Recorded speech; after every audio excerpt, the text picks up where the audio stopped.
بسم الله الرحمن الرحيم الحمد لله رب العالمين والعاقبة للمتقين ولا عدوان إلا على الظالمين والصلاة والسلام على أشرف الأنبياء والمرسلين نبينا محمد وعلى آله وأصحابه أجمعين ومن والاه وبعد. Mes chers frères et mes chères sœurs, je vous salue par le salut de l'islam. Assalamu alaikum wa rahmatullahi wa barakatuh. Et je vous fais part de la joie qui est la mienne d'être parmi vous aujourd'hui dans ce lieu béni, en cette occasion bénie du mois de Ramadan, pour parler d'un sujet magnifique, d'un sujet grandiose, qui n'est autre que l'amour d'Allah, hubbullah.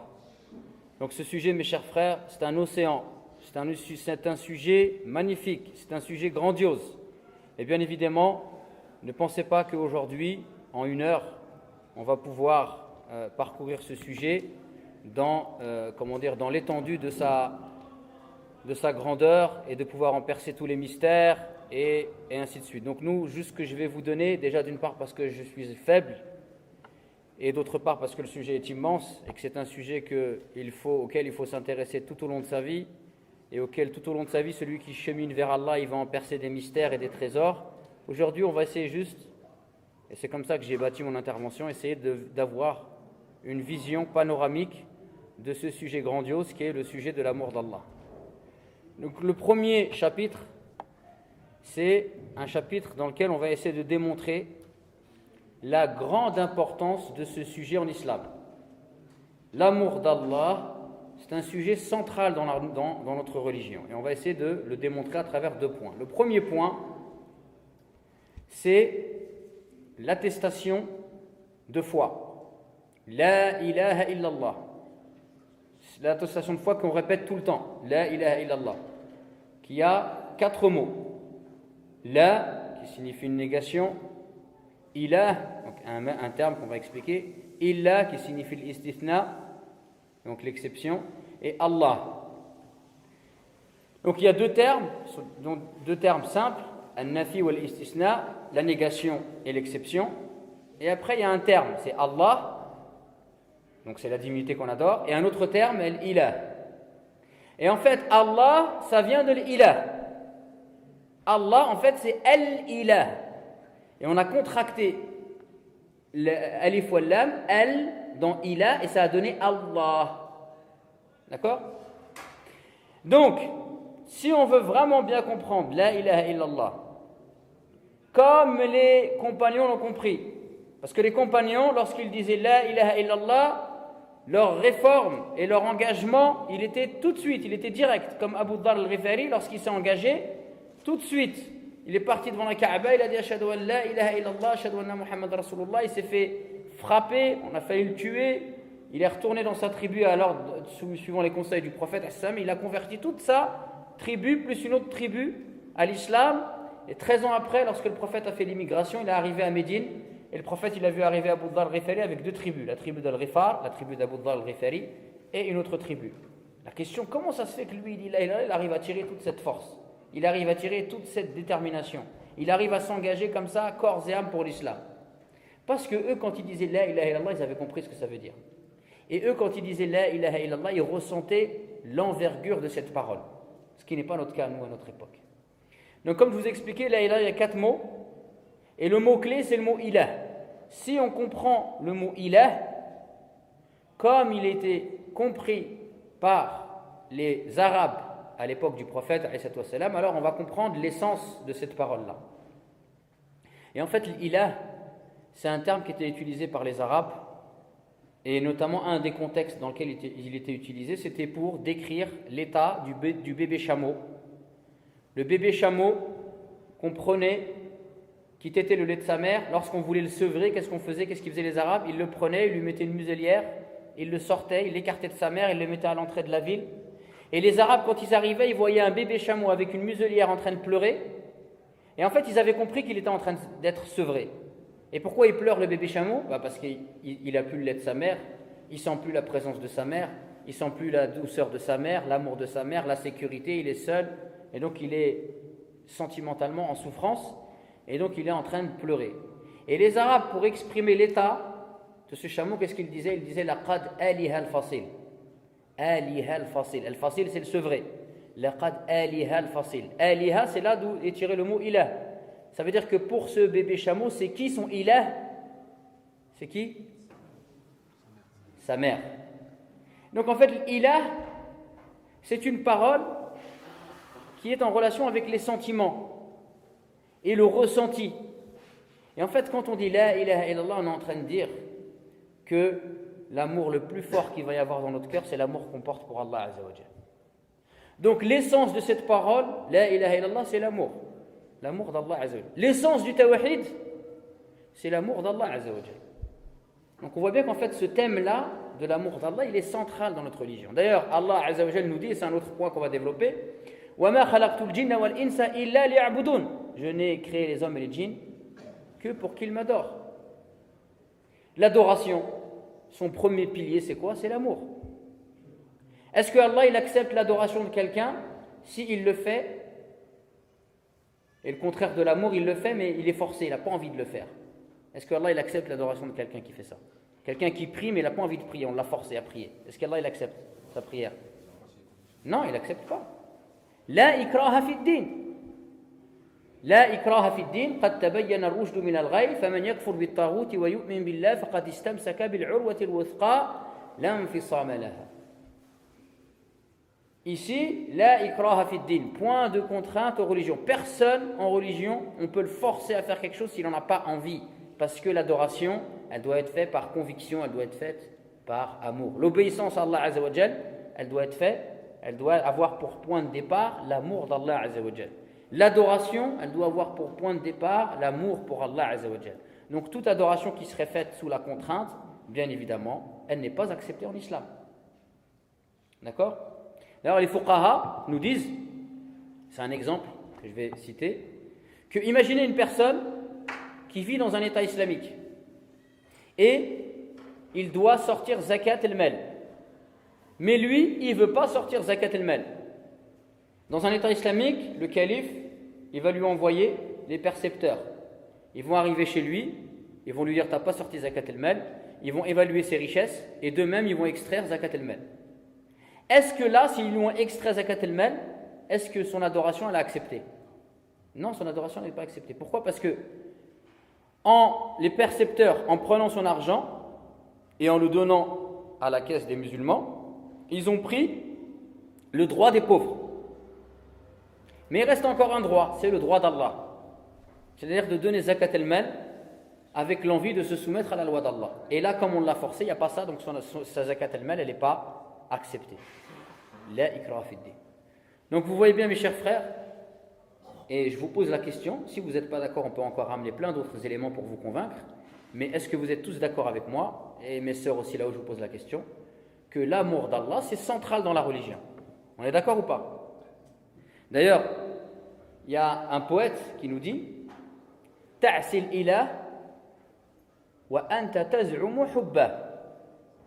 هذا لا عمري في القياس شنيع لو كان حبك صادقا لأطعته إن المحب لمن يحب مطيع عفوا. Donc ici le poète nous dit تعسي الإله وأنت تزعم حبا هذا لعمري في القياس شنيع لو كان حبك صادقا لأطعته إن المحب لمن يحب مطيع. Tu prétends aimer Allah alors que tu passes ton temps à lui désobéir. Cette prétention est une infamie. Si ton amour était véridique, tu aurais obéi à Allah, car celui qui aime une personne lui obéit. D'accord? Donc on voit bien qu'en fait, la ta'a en islam, elle est mabni ala al-mahabba. L'obéissance, la soumission à Allah, l'adoration à Allah, elle a pour point de départ l'amour que l'on a pour Allah Azza wa Jal. Donc ça c'est le premier point. Donc on est bien tous d'accord que ce thème-là, il est central en islam. Maintenant, au deuxième chapitre, on va essayer de le définir. D'accord? On va essayer de définir ce terme en arabe, hubbun, l'amour. Qu'est-ce que c'est que l'amour en arabe? Pour le définir, on va utiliser la méthode de nos savants. On va donner une définition au niveau linguistique et après une définition au niveau juridique. Al-ma'na al-lughawi wa al-ma'na al-istilahi. Donc au niveau linguistique, le mot hubb, il est utilisé par les Arabes. Par exemple, les Arabes, ils disent hababul asnan. Hababul asnan, ça veut dire quoi? Est-ce que quelqu'un sait? Il y a un arabophone? Hababul asnan, ça veut dire la blancheur des dents. Pour dire la blancheur des dents. Donc dans le mot hub, il y a la notion de blancheur, de pureté. Parce que l'amour d'Allah Azza wa Jal ne peut prendre place que dans un cœur pur, dans un cœur purifié. C'est là, dans un cœur comme ça, que l'amour d'Allah, il va s'installer. Et cette blancheur aussi, c'est une lumière, car l'amour d'Allah, c'est quelque chose qui va illuminer notre vie et illuminer notre existence. Également, les Arabes, ils disent hubabul ma. Hubabul ma. Hubabul ma, c'est lorsqu'il y a eu un orage. Tout ce qui va, lorsque l'orage va arrêter, qu'on va voir les flaques d'eau, tout ce qui va être au-dessus de l'eau, ma ya'lu ala al-ma, tout ce qui est au-dessus de l'eau, les Arabes ils disent hubabul ma. Pourquoi? Parce qu'en fait, l'amour d'Allah, c'est ce qui doit être au-dessus de tout. On doit mettre l'amour d'Allah au-dessus de tout dans notre cœur. D'accord? On doit mettre l'amour d'Allah au-dessus de toute chose. Également, les Arabes ils disent laqad habba al-ba'ir. Al-ba'ir, c'est quoi? Le chameau.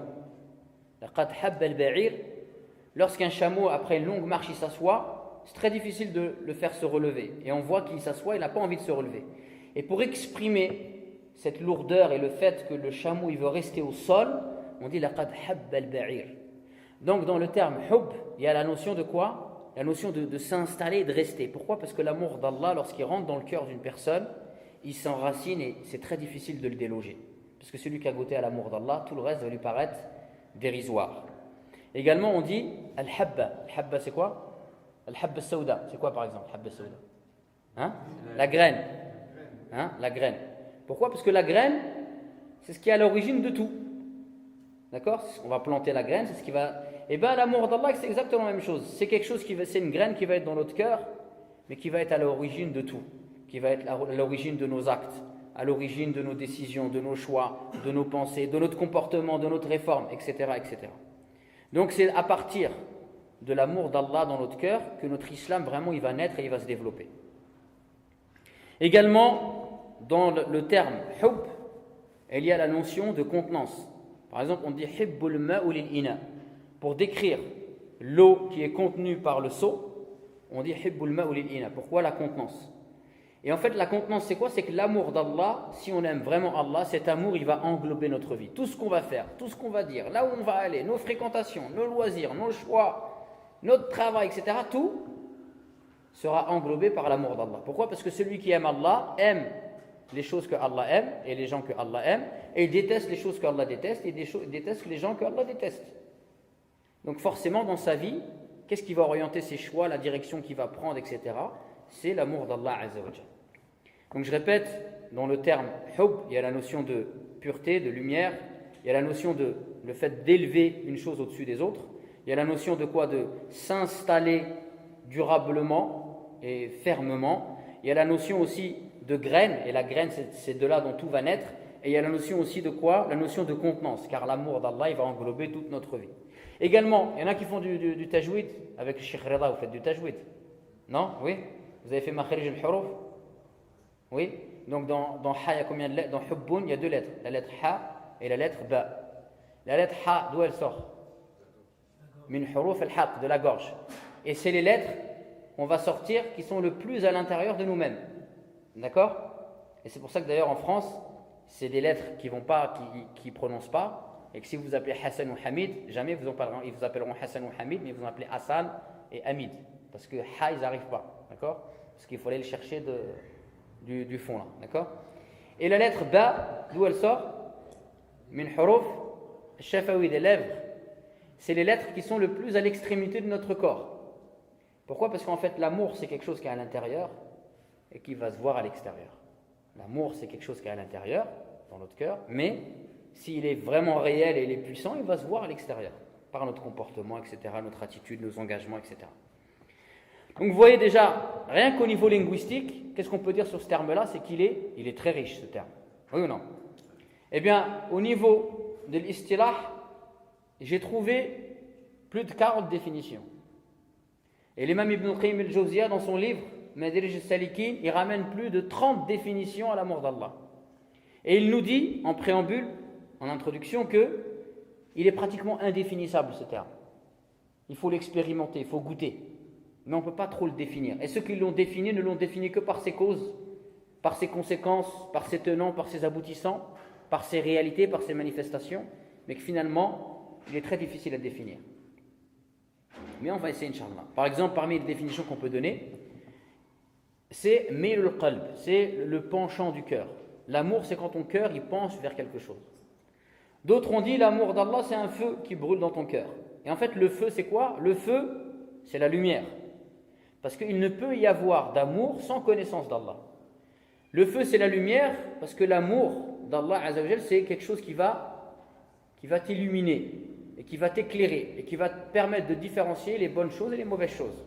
Parce que celui qui aime Allah, il cherche toujours à plaire à Allah, et toujours à éviter de déplaire à Allah, et de s'attirer la colère d'Allah. Il cherche toujours à se rapprocher d'Allah. Donc forcément, pour se rapprocher d'Allah, il va s'intéresser à ce qui le rapproche d'Allah. Donc dans le feu, il y a la lumière, et la lumière, c'est la connaissance, c'est ce qui te permet de voir, et c'est ce qui t'éclaire. Mais également, le feu, il y a quoi? Il y a la chaleur. Et la chaleur, c'est l'énergie.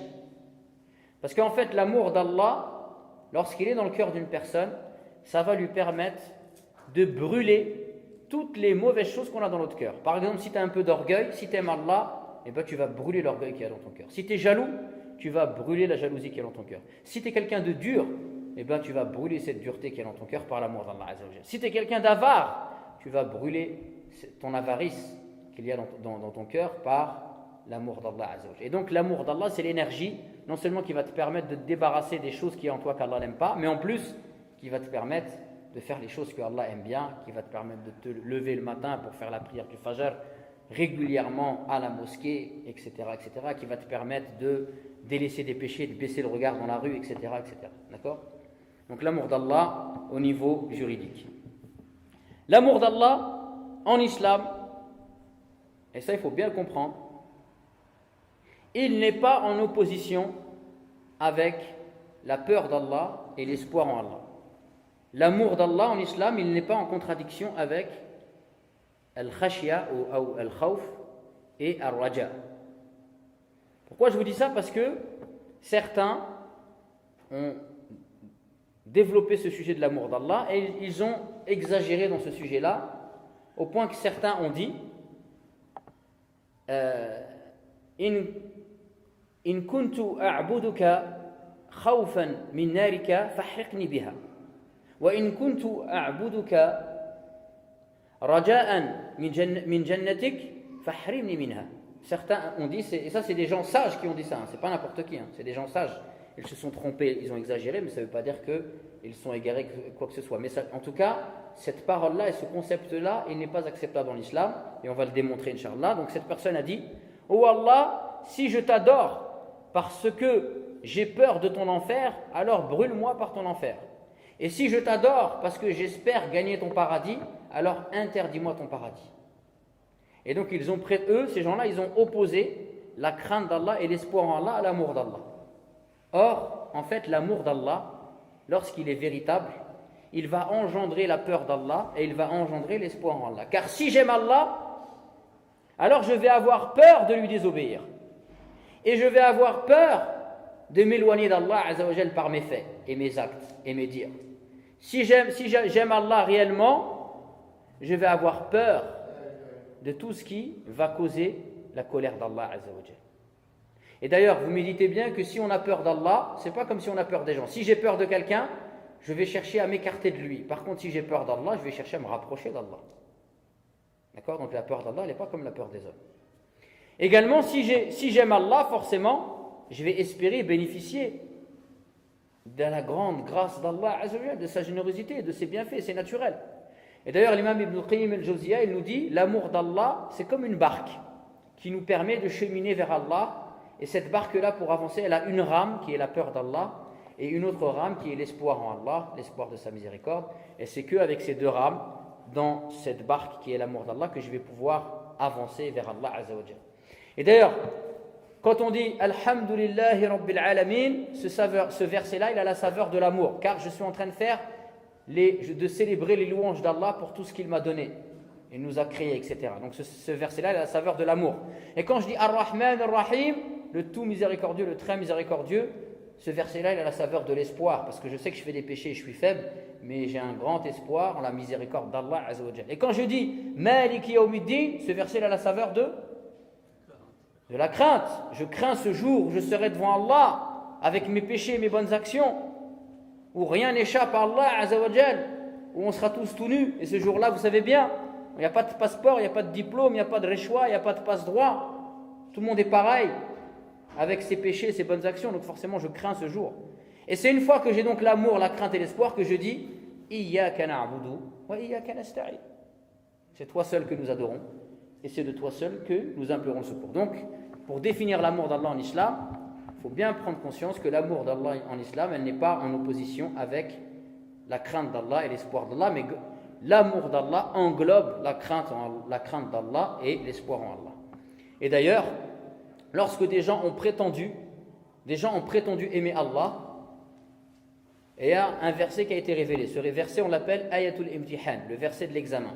Les gens, ils ont dit ils ont prétendu aimer Allah, et il y a un verset qui est descendu dans lequel Allah Azza wa Jalla yaqul Qul, yani qul ya Muhammad linnas, lilladina yani za'amu hubbak.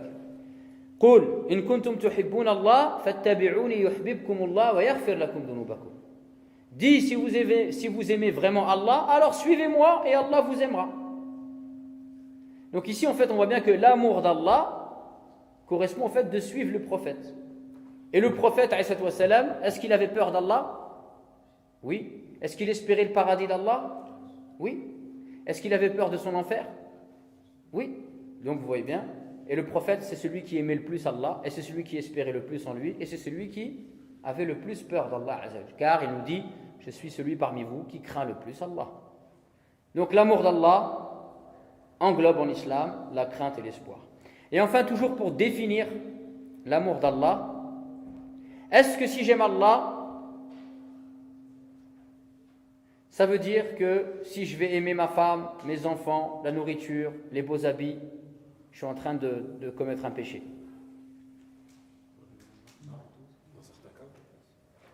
Alors voilà. Donc non. Dans quel cas non, dans quel cas oui.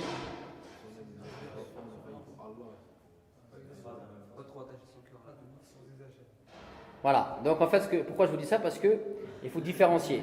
Il y a des types d'amour. Il y a un amour hubbun fitri, c'est un amour naturel. Dans un verset, Allah nous dit Zuyyina linnas hubbu shahawat mina an-nisa, etc., etc. Ici, Allah nous dit nous avons embelli aux gens l'amour des femmes, de l'or, de l'argent, etc., etc. Cet amour ici, cet embellissement, c'est un amour, c'est un tazyin, c'est un embellissement shaytani ou fitri. C'est un embellissement satanique ici, dans ce verset, ou c'est un embellissement naturel? C'est un embellissement naturel. C'est Allah qui a voulu qu'on aime les bonnes choses. Allah, il a voulu qu'on aime les femmes. Mais dans cet amour, c'est sain. Pourquoi? Parce que c'est ce qui va nous permettre de perpétrer la race humaine. D'accord? Donc le fait que l'homme aime la femme et que la femme aime l'homme, en islam, c'est sain. D'accord? Bien sûr, dans le cadre du mariage. On est bien d'accord. Mais dans le cadre du mariage, c'est quelque chose qui est noble et sain en islam. Il y a dans l'acte sexuel que vous accomplissez avec vos épouses une aumône. D'accord? Donc en islam, le concept qui consiste à dire que pour me rapprocher d'Allah, je voue ma vie à Allah, et vouer ma vie à Allah, ça veut dire je ne me marie pas, je mène une vie austère dans un monastère, voire je ne parle pas, etc., etc. En islam, ça, ce concept-là, il n'existe pas. D'accord? Le prophète, il aimait les femmes, il s'est marié. Le prophète, même s'il a mené une vie très modeste, mais il est connu qu'il aimait l'épaule, dans la viande, la partie qu'il aimait bien, c'était l'épaule, et quand il en trouvait, il en mangeait. D'accord? Donc, en islam, ce qu'il faut bien savoir, c'est qu'il y a des types d'amour. Il y a un amour qui est naturel, et celui-là, tant qu'il reste dans le cadre halal, il n'y a aucun problème. Par contre, il y a un amour qui doit être réservé à Allah, et cet amour-là, il est supérieur à l'amour naturel, et il englobe l'amour naturel. Et cet amour-là, il faut le réserver à Allah, et lorsque cet amour diminue au point de venir au même point que les choses de la dunya, ou lorsque la dunya a pris une telle place dans mon cœur que j'ai mis l'obéissance à Allah et satisfaire mes envies au même niveau, là ça devient problématique. D'accord? D'ailleurs, Allah Azza wa Jalla nous dit وَمِنَ النَّاسِ مَنْ يَتَّخِذُ مِنْ دُونِ اللَّهِ أَنْدَادًا يُحِبُّونَهُمْ كَحُبِّ اللَّهِ وَالَّذِينَ آمَنُوا أَشَدُّ حُبًّا لِلَّهِ. Il y en a parmi les gens qui prennent des égaux en les aimant comme on aime Allah. Or, les croyants sont les plus ardents en l'amour d'Allah. Yuhibbunahum ka hubbillah, lianna hubbullah khas. Ils aiment ces choses-là, ces égaux, comme on aime Allah, alors que l'amour d'Allah, il est spécifique. Il doit être réservé que à Allah Azza wa Jal. D'accord? C'est un degré au-dessus. C'est une autre nature. Et donc l'amour d'Allah, au final, lorsqu'il est saint, il est au-dessus de toute chose, il va englober ces autres amours. Je vais aimer ma femme, bien évidemment. Mais si ma femme me demande de désobéir à Allah, je ne lui obéirai pas. D'accord? L'amour d'Allah, donc, est spécifique et il n'implique pas l'annulation des autres amours naturels tant qu'ils restent à leur place et tant que l'amour d'Allah est supérieur. Donc je répète, pour ce chapitre-là qui est le plus technique et je m'en excuse, l'amour d'Allah c'est un terme qui est riche. Il y a la notion de pureté, de lumière, c'est une chose qu'on va mettre au-dessus de tout, c'est quelque chose qui s'installe et qui s'enracine et qui ne bouge plus, c'est une graine dont tout va éclore, c'est quelque chose qui va contenir toute notre personne et toutes nos paroles, nos faits, nos actes. L'amour d'Allah c'est quelque chose qui est à l'intérieur et qui va jaillir et qui va se voir à l'extérieur. On a dit c'est un feu, on a dit que l'amour d'Allah en islam n'est pas contradictoire, mais au contraire, l'amour d'Allah englobe et implique la crainte d'Allah et l'espoir en Allah. Et on a vu que l'amour d'Allah, c'est un amour particulier qui n'est pas en contradiction avec le fait d'aimer les choses naturelles de la vie que Allah a mis en nous, et que l'amour d'Allah doit être au-dessus de tout ça, il doit englober tout ça, et à ce moment-là, il n'y a aucun problème, tant que l'amour d'Allah est supérieur, l'amour pour les choses naturelles de la vie dans le cadre halal est permis en islam. Maintenant, le troisième chapitre, les bienfaits de l'amour d'Allah. L'amour d'Allah, mes chers frères, celui qui va croquer dans ce fruit magnifique, il va en tirer une multitude de bénéfices, une multitude de bienfaits. Et on va essayer d'en énumérer quelques-uns, mais sachez que moi, ce que je vais énumérer, déjà, premièrement, je vais l'énumérer, je ne vais pas trop le développer, on pourrait développer chaque point. Et en plus, moi, je ne vais pas tout énumérer. Pourquoi? Parce que d'une part, je ne connais pas tous les bienfaits de l'amour d'Allah. Ça demande d'être expérimenté, j'espère en découvrir tout au long de ma vie. Et en plus, c'est parce qu'il y en a tellement qu'on ne peut pas tous les citer. Moi, je vais vous en citer, Inch'Allah, 5 bienfaits qu'on peut tirer de l'amour d'Allah, et c'est juste une introduction. Donc le premier bienfait, c'est ce qu'on appelle halawatul iman. Celui qui va aimer Allah, il va goûter quoi? À ce qu'on appelle à la douceur de la foi. Et wallahi, je ne connais pas dans cette dunya de plus grand bienfait que celui qui peut goûter à halawatul iman. Moi, je ne connais pas de chose meilleure dans le dunya que celui qui va obtenir la douceur de la foi. Parce que celui qui a la douceur de la foi, prier, c'est un plaisir. Lire le Coran, c'est un délice. Obéir à Allah, masha'Allah, c'est normal pour lui. Les péchés, c'est quelque chose, juste de s'en approcher, ça le rend malade à mourir. Donc vous imaginez cet état-là, celui qui est comme ça, sa religion, c'est un plaisir pour lui. Pour lui, pratiquer la religion, c'est un plaisir. Se sentir proche d'Allah, c'est son objectif. Et quand il sent qu'il s'éloigne un petit peu d'Allah, il est triste et il fait tout pour revenir vers Allah Azza wa Jal. Donc celui qui goûte à la douceur de la foi, wallahi al-azim, je ne connais pas mieux dans cet univers que cette chose-là. C'est vrai, nous on court après les choses matérielles, les 4x4, les maisons, les chaussures, les voitures, tout ce que vous voulez. Mais en vérité, wallah al-azim, tout ça par rapport à la douceur de la foi, ça n'a pas de comparaison possible. D'accord? Et celui qui goûte à ça dans le dunya, tout le reste, ça va lui paraître ridicule et dérisoire.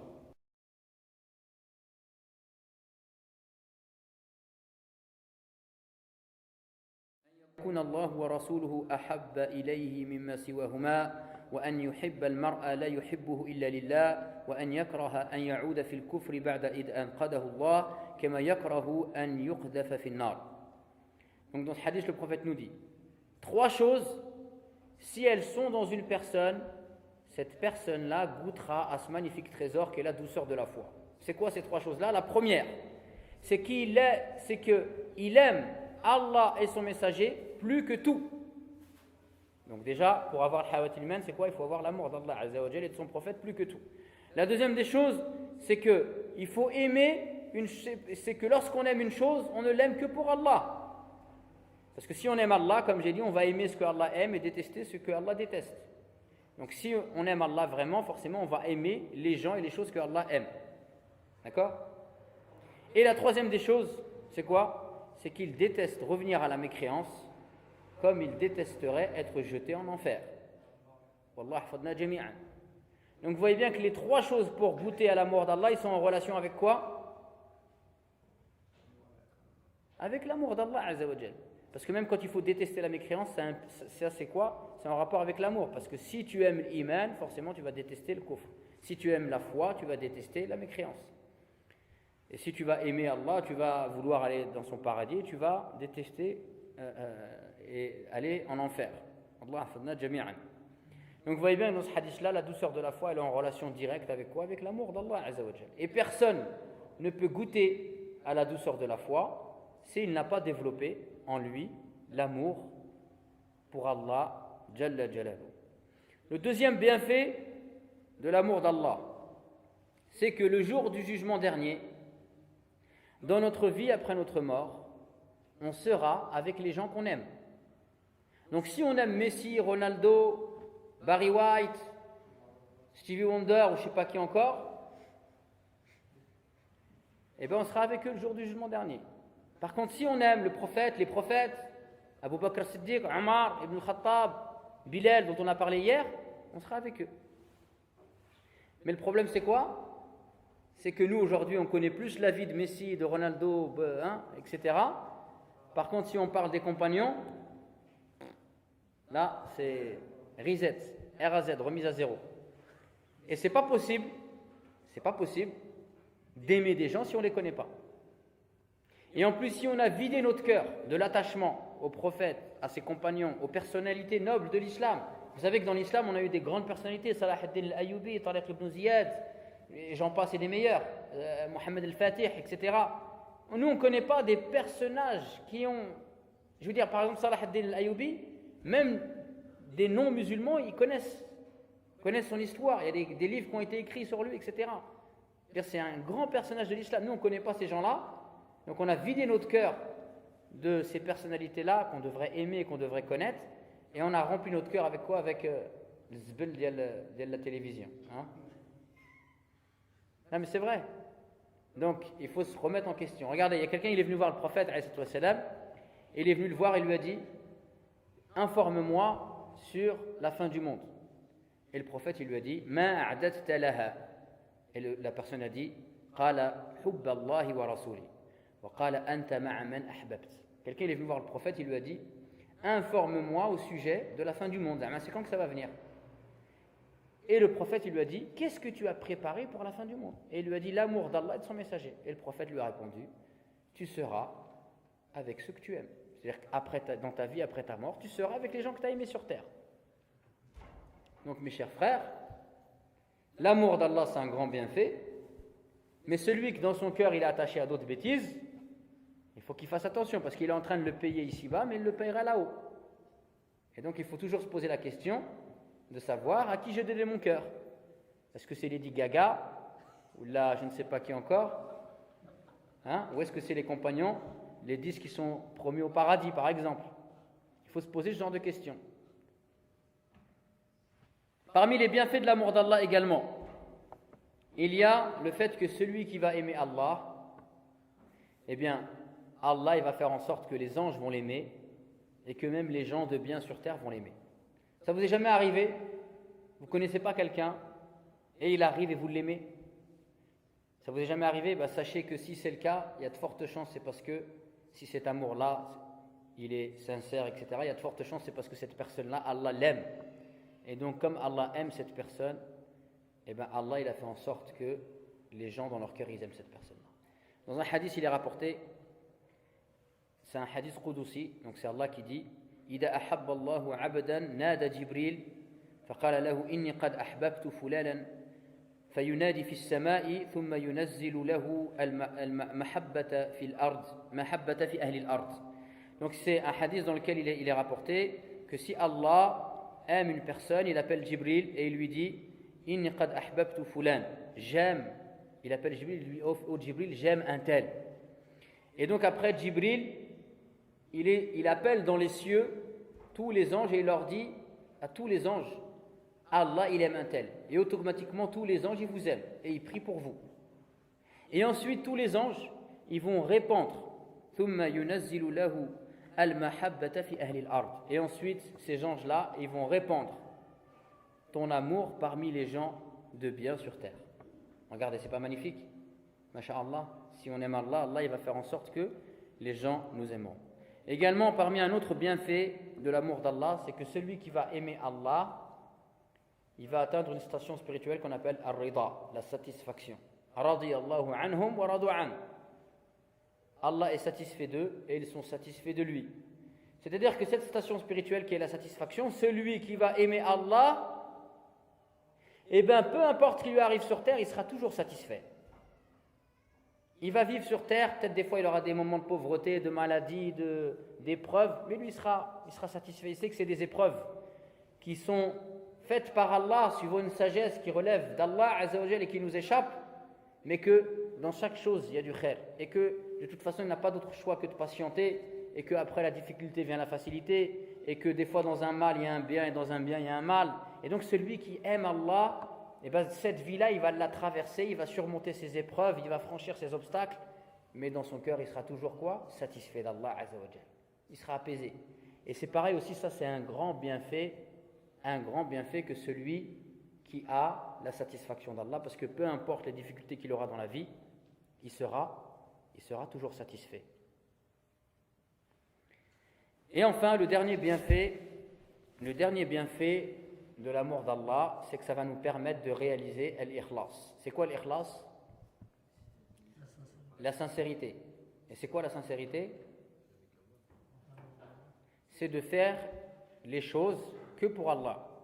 Quand je prie que pour Allah. Imaginez, je donne une sadaqa, je sors un billet de 50 € de ma poche et je le mets dans la caisse de la mosquée. Et à un moment donné, j'ai vu que le frère, il m'a regardé. Et donc, quand j'ai mis le billet de 50 €, à 99,999%, c'était pour Allah. Mais mon neuf, il a gardé 1% du regard du frère. Parce que dans son regard, je me suis dit, ah, t'as vu, il a dit que t'es généreux, mashallah, c'est bien. Est-ce que Allah, il accepte mon aumône? Hein? Non, il n'accepte pas mon aumône. Parce que les 0,1%, ça, c'est pas l'ikhlas. L'ikhlas, ça signifie la pureté.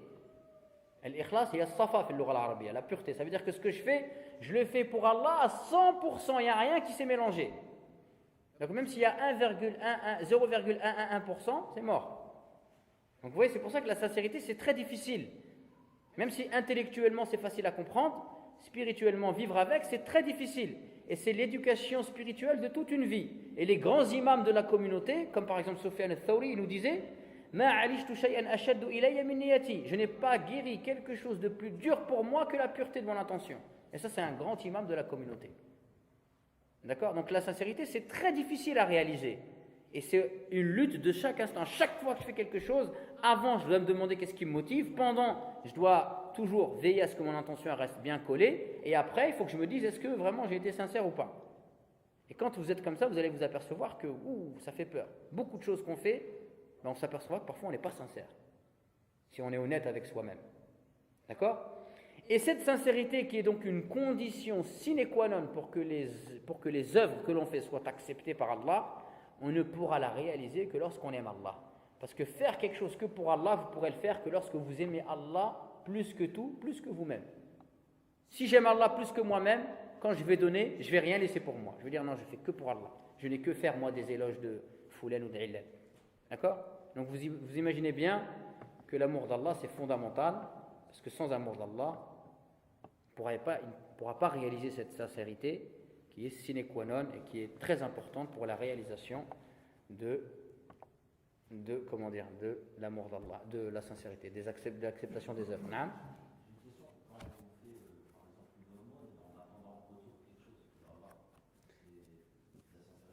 Le retour d'Allah, quand on a le retour d'Allah, non. Par exemple, il est rapporté dans les aumônes. Les aumônes, elles ont beaucoup de bénédictions, beaucoup de bienfaits. Par exemple, celui qui est malade, en faisant des aumônes, il peut espérer la guérison. Donc celui qui ferait beaucoup d'aumônes et qui en même temps il espère que Allah va le guérir de sa maladie, ça, il n'y a pas de mal à ça.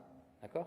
Par contre, je fais des aumônes et après j'attends que lui me dise merci, et s'il ne m'a pas dit merci, je dis ah, t'as vu, même pas merci, j'ai fait ça lillah. Ah non, t'as pas fait ça lillah. D'accord? Et ça, c'est pas bien. Tu n'attends rien des gens. Par contre, d'attendre d'Allah, oui. Et au contraire, tant mieux si tu attends d'Allah, ça prouve que tu sais que Allah Azza wa Jal y répond aux invocations, qu'il a pouvoir sur toute chose. Donc ça, c'est plutôt positif. Donc, je répète, les bienfaits. Vous avez enregistré quelque chose ou pas? Les bienfaits de l'amour d'Allah, ça y est, c'est reset déjà. Ça rentre là, c'est bien, après ça ressort direct. Alors, donc qu'est-ce qu'on va tirer de l'amour d'Allah comme bénéfice? Hein? Halawatul iman, la douceur de la foi. Quoi d'autre? Aimer le prophète et Allah, c'est mieux que soi-même. Non, regarde, réfléchis. J'ai dit, quels sont les bienfaits qu'on va tirer de l'amour d'Allah? Si j'aime Allah, qu'est-ce que je vais en tirer comme bénéfice? La douceur de la foi. Le jour du jugement dernier, voilà, on sera avec ceux qu'on aime. Donc si on a aimé Allah, le prophète, ses compagnons, on sera avec eux le jour du jugement dernier. Si on a aimé Barcelone ou Real Madrid, eh ben, choisissez votre camp. D'accord? Qu'est-ce qu'on a dit encore? Ça nous permettra de réaliser l'ikhlas, la sincérité, qui est très difficile et qui est une condition sine qua non de l'acceptation de nos œuvres. Qu'est-ce qu'on a dit encore? Si on aime Allah, Allah va faire en sorte que Allah va nous aimer, les anges vont nous aimer et les gens de bien sur terre, ils vont nous aimer. Qu'est-ce qu'on va voir encore? C'est le dernier. Si on aime Allah, on sera satisfait d'Allah. Et cette satisfaction, c'est quelque chose qui est dans notre cœur, va nous permettre de traverser cette vie, de surmonter les épreuves et les difficultés dans la sérénité et la tranquillité. D'accord? Donc maintenant, qu'est-ce qu'on peut voir encore à votre avis? Il y a une question qui s'impose à nous maintenant. Hein? Vas-y, va au bout. Comment on va faire pour aimer Allah Azza wa Jal? D'accord? Donc là aussi c'est pareil, ce que je vais vous donner c'est du résumé, c'est du condensé. Après à vous de creuser, etc. Moi je vais vous ramener 3 points, il y en a plus, il y en a beaucoup plus, mais je vais ramener 3 points principaux, Inch'Allah, essayez de les garder à l'esprit. Et après à vous de développer ce sujet-là, comme j'ai dit c'est un sujet vaste. Donc les causes qui vont nous permettre d'obtenir l'amour d'Allah, les causes qui vont faire qu'on va réussir à développer dans notre cœur un attachement fort à Allah par son amour.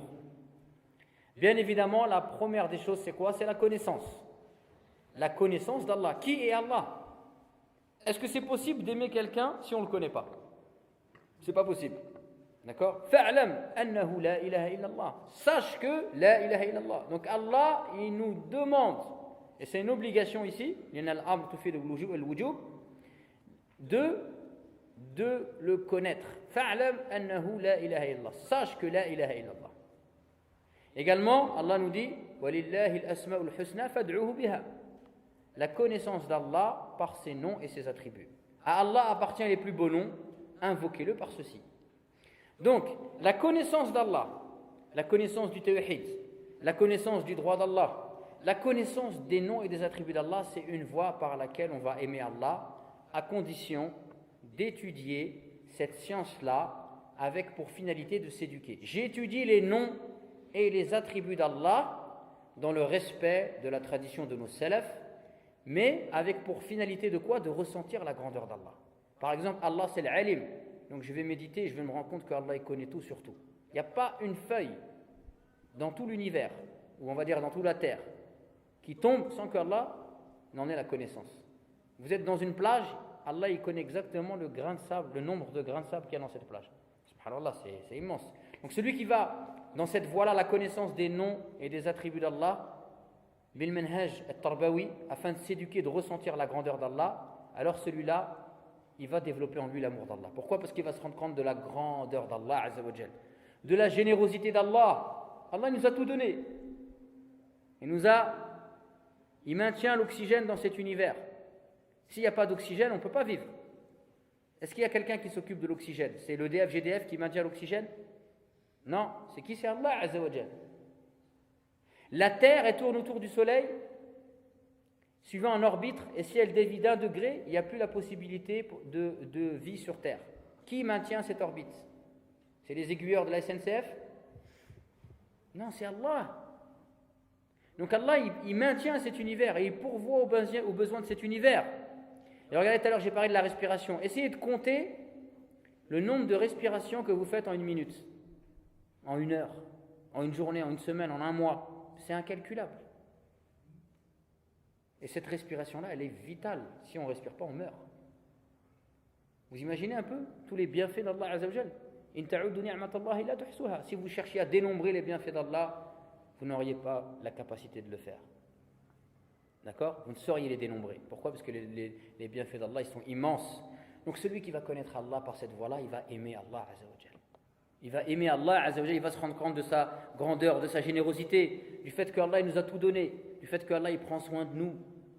Parce qu'Allah il prend soin de nous, mes chers frères. Et également, celui qui va connaître Allah, il va connaître Allah aussi sous un autre aspect dont on ne parle pas souvent, qui est la beauté. Allah est beau. Inna Allah jamil wa yuhibbul jamal.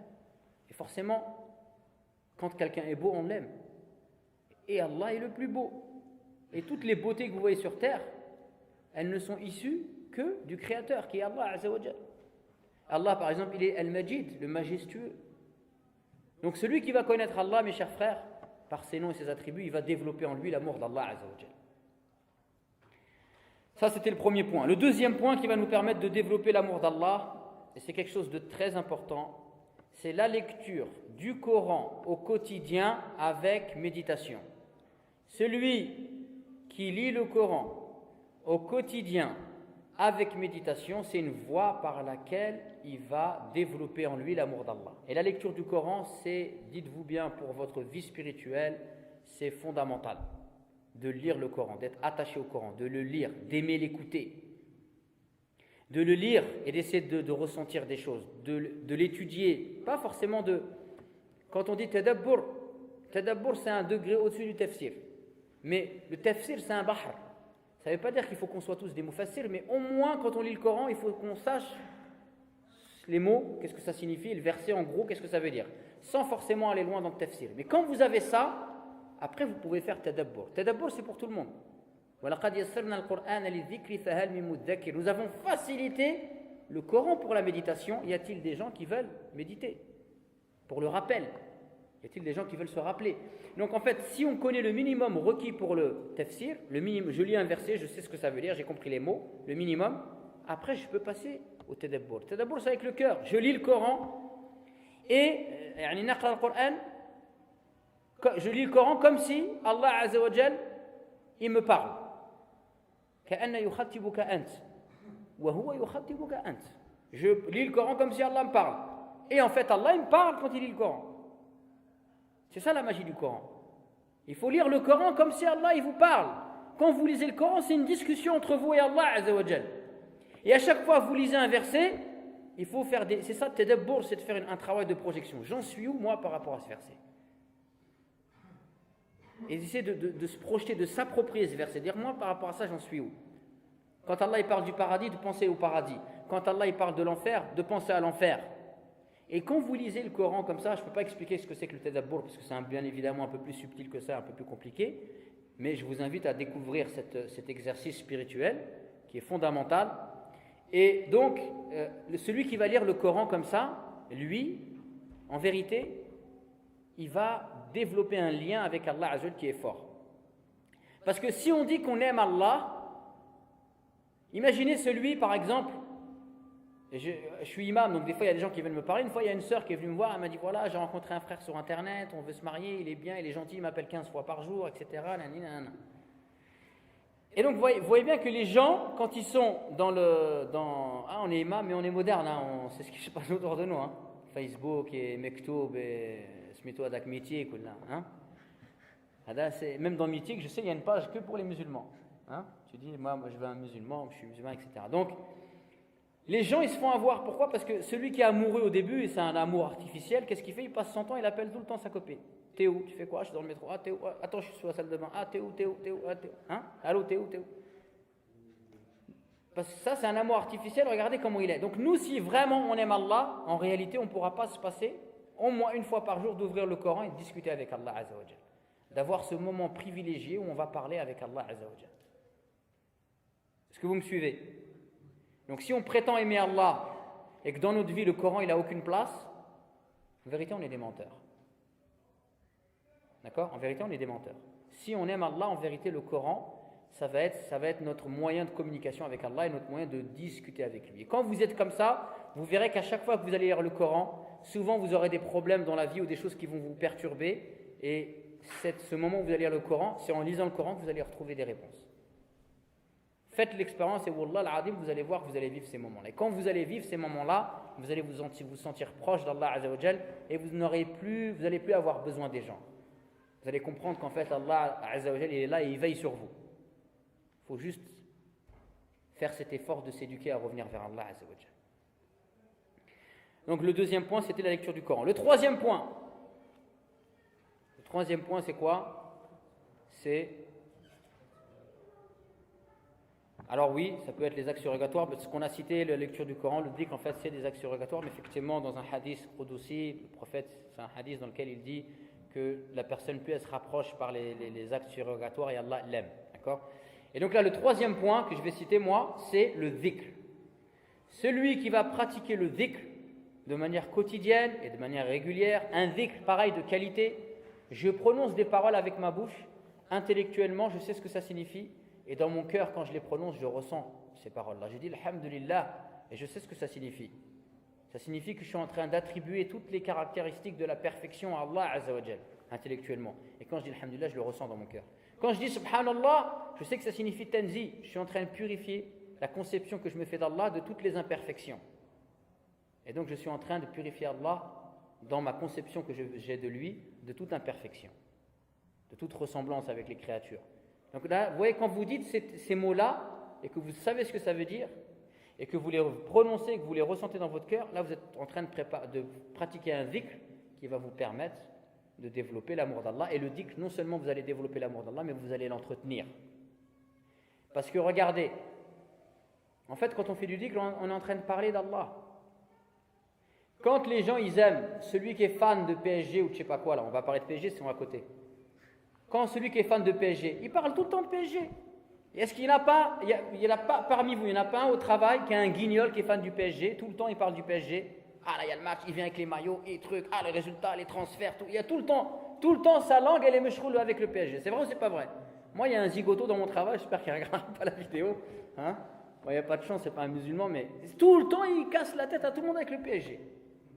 S'il gagne, il est joyeux, s'il perd, il va pleurer, il n'est pas bien là. Il paye un abonnement. Machallah, t'étais où? Ouais, j'étais à Toulouse. Machallah, t'as été voir de la femme? Non, j'ai été voir le match du PSG.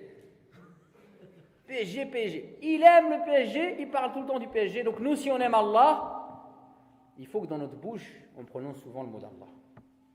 Qu'on dise Subhanallah, Alhamdulillah, Allahu Akbar, La ilaha illallah, La hawla wa la quwwata illa billah. Et que ces paroles-là, on s'habitue à les prononcer souvent. D'ailleurs, le prophète ne dit-il pas, قال عليه الصلاة والسلام, لأن نقول سبحان الله الحمد لله الله أكبر أحب إلي مما طلعت عليه الشمس. Que je dise Subhanallah, Alhamdulillah, Allahu Akbar, mais préférable sur tout ce sur quoi se lève le soleil. C'est-à-dire que pour le prophète, prononcer ces mots-là, ça a plus de valeur que tout ce bas monde et tout ce qu'il contient.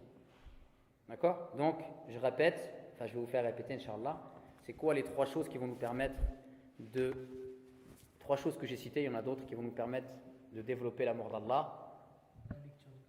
La lecture du Coran comment? Avec méditation, et la méditation c'est avec le cœur. La connaissance d'Allah Azza wa Jal, notamment de ses noms et de ses attributs. Et le dhikr. D'accord? On a trois choses. Trois choses pour essayer de développer l'amour d'Allah. Donc je termine. Ça va, vous avez encore un peu d'énergie? Nkamlou, Inch'Allah. Donc je termine avec trois choses. Et ces trois choses-là, parce que là on a parlé de l'amour d'Allah, on l'a défini, on a montré que c'était important, on a essayé de donner des pistes pour essayer de le développer. Maintenant je vais vous donner trois choses qui vont être des moyens de se juger, et chacun il doit se juger, où j'en suis par rapport à l'amour d'Allah. Trois choses qui vont être des étalons, des instruments de mesure pour essayer de voir j'en suis où par rapport à l'amour d'Allah.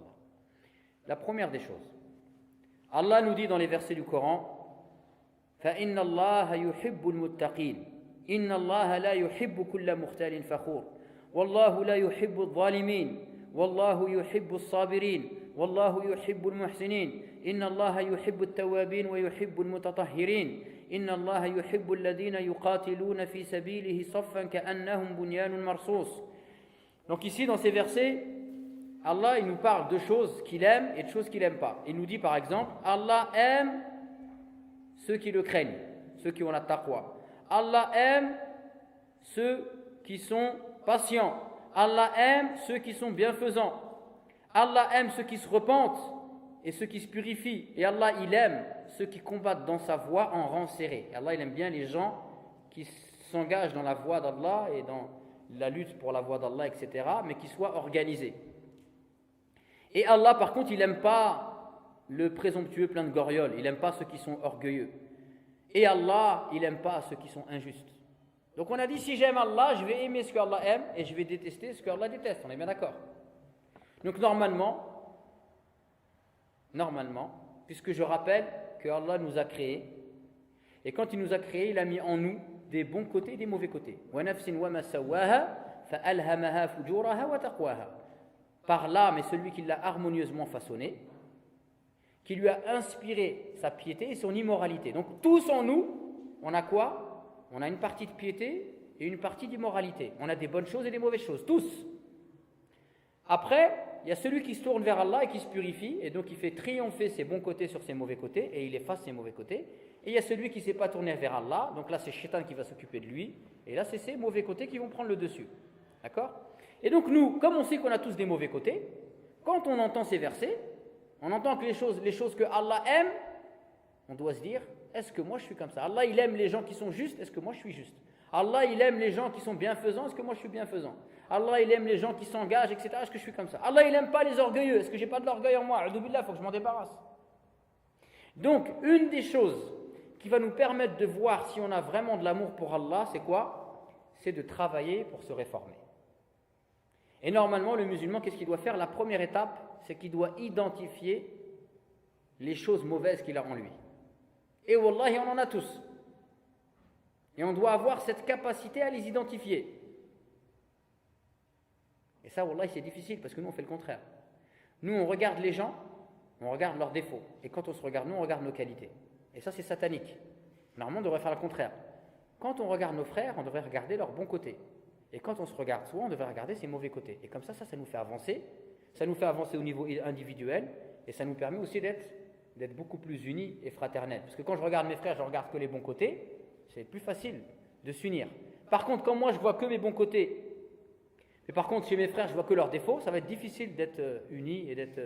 c'est difficile. Et c'est pour ça qu'aujourd'hui, on a du mal à être unis, parce qu'on est comme ça. Nous, on s'est oubliés, nous, on se voit, toujours, nous, ça va bien. Si on fait quelque chose, on va toujours se trouver des excuses. Ah, mais j'étais fatigué, j'ai pas été au Fajr. Par contre, les autres, dès qu'il fait une chose, c'est la guillotine. Rac, mon pote, tout de suite. Hein? Alors que les pieux, ils ne sont pas comme ça, les pieux.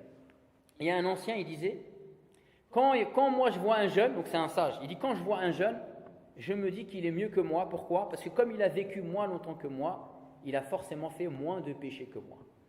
Et quand je vois un ancien, je me dis, il est mieux que moi. Pourquoi? Parce que comme il a vécu plus longtemps que moi, il a forcément adoré Allah plus que moi.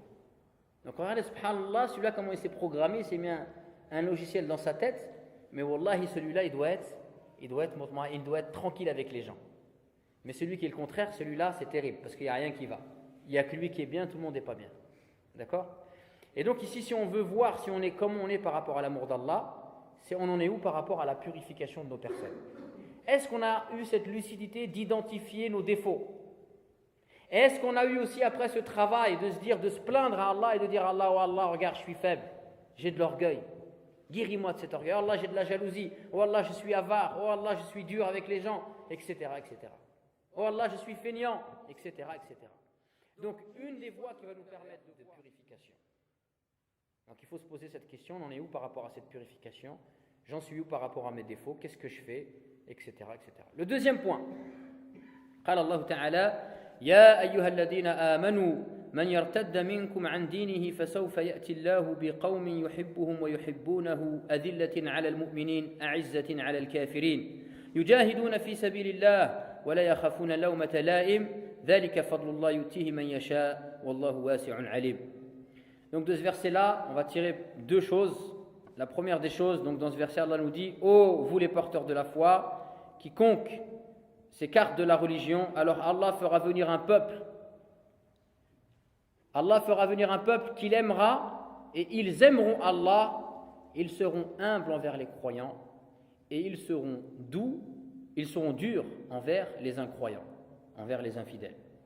Donc le premier point c'est quoi? C'est qu'en vérité ici on voit que Allah il nous dit qu'il fera venir des gens qui vont l'aimer et que eux va aimer. Et ces gens-là, qu'est-ce qu'ils ont comme caractéristique? La première, adillatin ala al-mu'minin. Ils vont être humbles envers les croyants. Pourquoi? Parce que celui qui aime Allah, il va forcément aimer et se sentir proche de ceux qui aiment Allah. Et notamment, moi, si je viens à la mosquée régulièrement, forcément, normalement, si je suis normalement réglé, normalement câblé, normalement constitué, et si je ne me suis pas fait empoisonné par Shaitan, normalement, tous les gens qui viennent à la mosquée, je dois avoir du respect et de l'amour pour eux. Les gens que je fréquente quotidiennement à la mosquée, je dois avoir de l'attirance pour ces gens-là. Pourquoi? Parce que comme moi, à travers leur venue à la mosquée, ils manifestent leur attachement à Allah Azza wa Jalla. Et donc ces gens-là, je dois avoir une capacité à les aimer, à leur pardonner et à plus qu'autrui.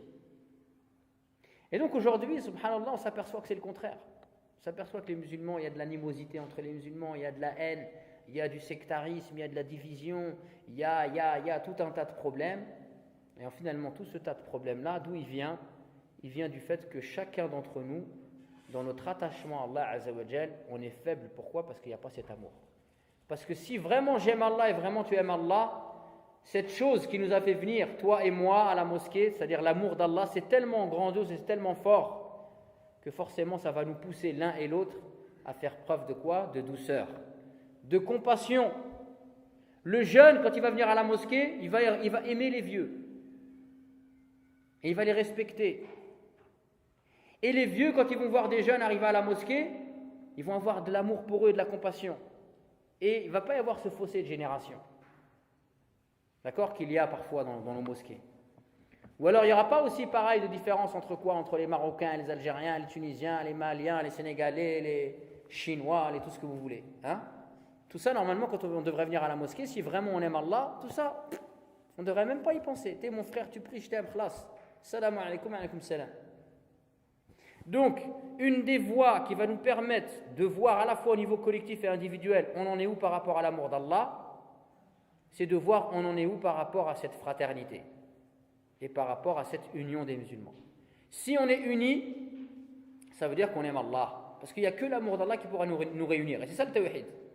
Par contre, si on est faible dans l'amour d'Allah, alors forcément on va avoir de la division entre nous. Tout va être source de division. Toi, t'es cher, c'est ça, moi, c'est ça, toi, c'est ci, toi, tu mets des khamis blancs, moi, je mets des khamis noirs, toi, tu fais comme ça. Là, c'est fini. Et c'est ce qu'on voit aujourd'hui. Vous m'avez suivi pour ce point-là, le deuxième point? Le troisième point, c'est le dernier, je m'arrête là, Inch'Allah.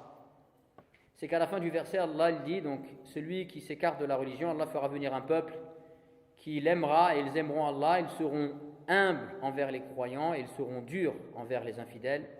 Yujahiduna fi sabilillah. Ils vont combattre dans la voie d'Allah. Ici, le combat, c'est tout. C'est-à-dire qu'en France, réserver une partie de son argent pour construire des mosquées, des écoles, ça rentre dans le djihad. D'accord?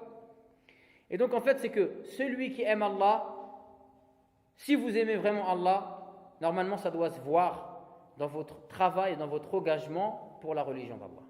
Si j'aime Allah, je dois m'engager dans le travail pour Allah et sa religion. Et cet engagement, il est celui qui dans cette mosquée, par exemple, il vient fi sabilillah, il lave les toilettes, il rentre dans ce verset-là. Celui qui tous les mois réserve une partie de son argent pour donner à la religion, pour donner à sa mosquée, il rentre dans ce verset-là. Mais après l'engagement, il y a des degrés. Plus vous allez vous engager, plus ça prouve que vous aimez Allah. Donc, je répète, l'amour d'Allah, c'est un sujet magnifique, grandiose. On l'a défini, on a montré son importance, c'est le cœur de la religion. Et il y a trois choses à travers lesquelles vous devez voir si vous en êtes où par rapport à l'amour d'Allah, par rapport à votre réforme intérieure. Est-ce que vous êtes capable d'identifier vos défauts et de travailler pour vous modifier et pour délaisser en vous ce que Allah n'aime pas et essayer d'acquérir les choses que Allah aime bien, les nobles caractères. La deuxième des choses, c'est est-ce que dans ma relation avec les musulmans, j'ai de la compassion pour mes frères, je les aime, je suis patient, je respecte les gens. Il y a des musulmans, parfois ils sont faibles, ils ont un mauvais comportement, mais je patiente avec eux, parce que c'est mes frères, ils viennent quand même à la mosquée. Il y a des gens, ils sont comme ci, comme ça, je patiente, parce que c'est mes frères. Et ils viennent à la mosquée comme moi, et comme moi ils aiment Allah, et donc je dois faire un effort de bien m'entendre avec eux et de patienter avec eux. Est-ce que je suis comme ça? Ou alors par contre je viens mais je ne supporte pas les musulmans. Moi, les musulmans, je ne les supporte pas, ils me cassent la tête, j'en ai marre. Ah, subhanallah. Et la troisième des choses, si j'aime vraiment Allah, est-ce que ça se traduit par un engagement? Est-ce que je m'engage? Parce que l'amour d'Allah, ce n'est pas des prétentions, ça doit se voir. Est-ce que je m'engage? Est-ce que je dépense de mon argent, de mon temps? Est-ce que je m'investis? Après, il y a l'investissement, il est large. Quelqu'un qui est ingénieur en informatique, il va utiliser l'internet, je ne sais pas, il va faire des sites ou je ne sais pas quoi. Celui qui est maçon, enfin, l'engagement, c'est large, tout le monde peut s'engager, mais est-ce que je m'engage? Voilà la question. نكتفي بهذا القدر. أقول ما تسمعون وأستغفر الله لي ولكم ولسائر المسلمين من كل ذنب فاستغفروه إنه هو الغفور الرحيم. سبحان ربك رب العزة عما يصفون والسلام على المرسلين.